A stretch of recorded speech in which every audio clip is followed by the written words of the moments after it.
Oke, bismillahirrahmanirrahim. Assalamualaikum warahmatullahi wabarakatuh. Jadi di video kali ini kakak akan menjelaskan soal mata pelajaran IPS tentang peninggalan ataupun sejarah dari agama Hindu, agama Buddha, dan agama Islam yang ada di Indonesia. Jadi sebagaimana yang kita ketahui bahwasanya Indonesia dahulu memiliki banyak agama-agama yang sudah datang ataupun masuk ke budaya Indonesia. Kita ketahui ada beberapa agama yang sampai sekarang masih eksis di Indonesia. Contohnya seperti agama Hindu, agama Buddha, dan yang paling besar adalah agama Islam. Nah, dahulu agama-agama ini dia memiliki beberapa budaya-budaya yang terus menjadi budaya yang tetap dilestarikan sampai sekarang di Indonesia. Ya, karena memang nenek moyang kita itu memiliki kebudayaan yang tinggi. Pada zaman kerajaan-kerajaan di Indonesia, dahulu Indonesia itu hidup di sistem negara berbentuk kerajaan. Nah, di zaman kerajaan itu dibangunlah berbagai macam bangunan. Itu sesuai dengan agama-agama yang menguasai Indonesia saat itu. Seperti misalnya Hindu ataupun Buddha, itu banyak bangunan-bangunan yang disebut sebagai candi. Ataupun di zaman Islam, banyak bangunan-bangunan yang dibangun itu adalah berupa masjid. Oke, kakak menjelaskan soal peninggalan Hindu di Indonesia. Jadi kedatangan agama Hindu itu di Indonesia ditemukan pertama kali, ataupun bukti bahwasanya agama Hindu itu datang di Indonesia adalah adanya peninggalan dari kerajaan Kutai di Kalimantan Timur, dan di Bogor juga ada kerajaan Tarumanegara. Nah, agama Hindu itu masuk ke Indonesia pada tahun 78 Masehi. Nah, dalam masyarakat Hindu kita mengenal adanya 4 tingkat masyarakat menurut kasta. Jadi di agama Hindu itu dia menempatkan manusia dengan kasta-kasta. Ada 4 kastanya. Yang pertama, yang kasta paling bawah itu adalah kasta Sudra. Itu meliputi para petani, guru kecil, dan para budak. Terus kasta yang di atas Sudra itu ada kasta Waisya. Itu adalah para pedagang dan pekerja menengah. Terus kasta yang lebih atasnya lagi itu adalah kasta Ksatria. Itu seperti para raja dan bangsawan. Lalu yang paling atas itu adalah kasta Brahmana yang meliputi para pendeta dan pemimpin upacara. Nah, bagaimana caranya agama Hindu itu masuk ke Indonesia? Ada anggapan bahwasanya agama Hindu itu masuk ke Indonesia melalui perdagangan dengan bangsa India. Jadi para pedagang India itu menjual barang-barang yang bernilai tinggi itu ke Indonesia. Itu. Pedagang-pedagang Indonesia pun menjual berbagai jenis kayu dan rempah-rempah. Jadi pembeli ini itu saling berinteraksi, akhirnya disitulah bertukar pikiran ataupun bertukar soal agama. Jadi orang-orang India ini menyebarkan agama Hindu lewat perdagangan dan berkomunikasi dengan para rakyat Indonesia melalui perdagangan tersebut. Nah, di agama Hindu itu juga dikenal beberapa dewa-dewa yang memiliki kekuatan yang sangat luar biasa menurut kepercayaan mereka. Ada 3 dewa yang disebut sebagai dewa tertinggi ataupun disebut sebagai Trimurti. Itu meliputi dewa Brahmana yang merupakan dewa pencipta, dewa Wisnu sebagai dewa pemelihara, dan dewa Siwa ataupun dewa yang bersifatnya merusak. Jadi ini sudah mencakup 3 unsur kehidupan. Ada yang menciptakan, ada yang memelihara, dan ada yang merusaknya.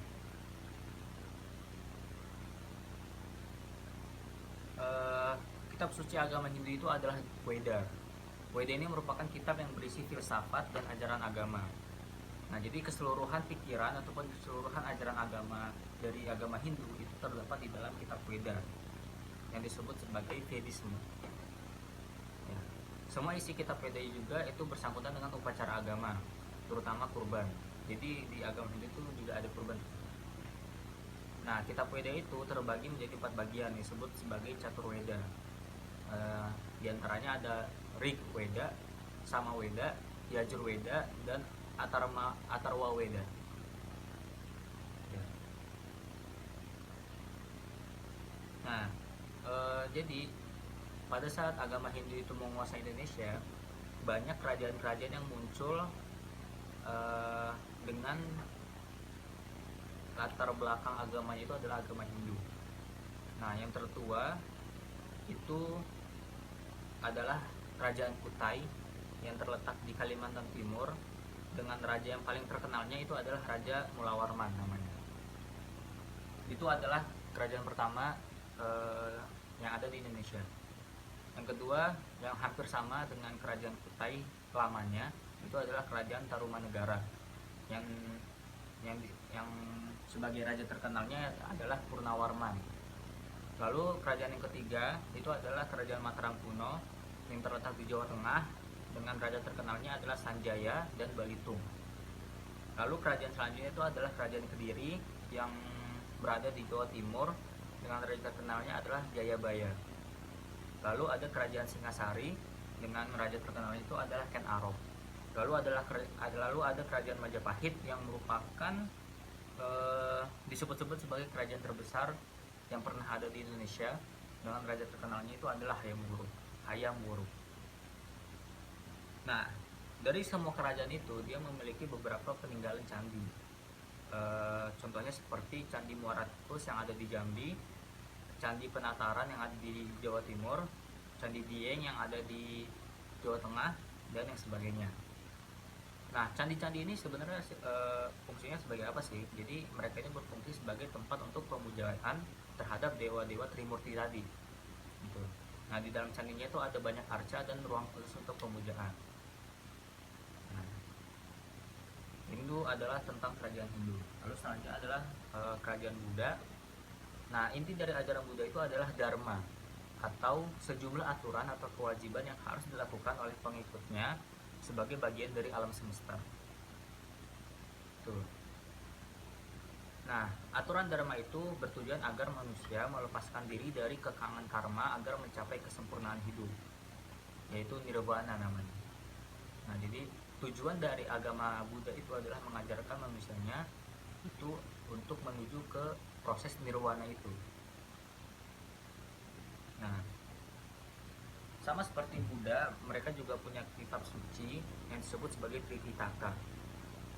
Nah, menurut kepercayaan agama Buddha, alam semesta itu dibagi menjadi 3. Yang pertama itu adalah Kamadhatu, itu merupakan tingkat paling rendah di mana manusia masih dipengaruhi oleh nafsu yang tidak baik. Pada tahap ini manusia tidak ada bedanya dengan binatang buas. Jadi manusia yang masih didominasi dengan nafsu-nafsu yang tidak baiknya itu disamakan dengan binatang buas oleh agama Buddha, dan itu disebut sebagai tingkatan Kamadhatu. Lalu ada tingkatan Rupa Dhatu, itu merupakan tingkat kedua di mana manusia berusaha memerangi hawa nafsu yang tidak baik tersebut. Nah, pada tahap ini manusia berjuang mengatasi godaan-godaan untuk melepaskan hawa nafsu yang tidak baik tersebut. Lalu yang selanjutnya ada Arupa Dhatu. Ini adalah tahap di mana manusia mencapai kesempurnaan dan terlepas dari urusan duniawi. Jadi goals dari agama Buddha ini, ataupun tujuan dari agama Buddha ini adalah mencapai tingkatan Arupa Dhatu tadi. Dia mencapai kesempurnaan dan terlepas dari urusan duniawi. Yang menyebarkan ajaran agama Buddha ini adalah seseorang bernama Siddhartha Gautama atau Sang Buddha Gautama. Ini sebagai apa ya? Mungkin sebagai titik sentuhannya kali ya kalau di agama Buddha. Nah, peninggalan agama Buddha di Indonesia itu adalah candi juga. Kalau kalian tahu adalah Candi Borobudur yang merupakan candi terbesar yang ada di Indonesia. Itu merupakan peninggalan dari kerajaan agama Buddha. Gitu. Nah, khasnya dari candi agama Buddha ini, dia memiliki tingkatan yang tadi gitu. Jadi pada dasar candi itu disebut sebagai Kamadhatu ataupun tingkatan paling bawah manusia. Lalu di tengahnya itu adalah tingkatan Rupa Dhatu yang merupakan tingkatan pertengahan dari manusia tersebut, dan tingkatan Arupada itu merupakan tingkatan tertinggi gitu. Nah, sekarang kita masuk ke peninggalan Islam di Indonesia. Jadi masuknya Islam di Indonesia itu seperti agama Buddha, masuknya lewat jalur perdagangan juga. Jadi agama Islam itu disebarkan oleh pedagang-pedagang Arab yang datang ke Indonesia, dan prosesnya sama, berinteraksi dengan para pedagang yang ada di Indonesia. Jadi lewat interaksi itu terjadilah pencampuran budaya sehingga agama Islam itu tersebar di Indonesia, di mana ajaran Islam itu masuk ke Indonesia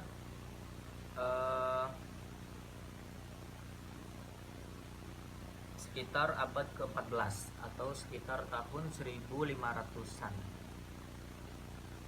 Ya. Nah, dari hasil perdagangan itu akhirnya muncullah perkawinan dengan para pedagang tersebut, terus juga melalui pendidikan yang diajarkan oleh para pemuka agama Islam di Indonesia, dan juga melalui jalur seni dan budaya. Nah, beberapa kerajaan Islam yang ada di Indonesia saat itu adalah Samudra Pasai. Itu ada di abad ke-13. Lalu ada kerajaan Aceh, lalu ada kerajaan Demak, kerajaan Banten, kerajaan Ternate, kerajaan Tidore, dan kerajaan Gorontalo.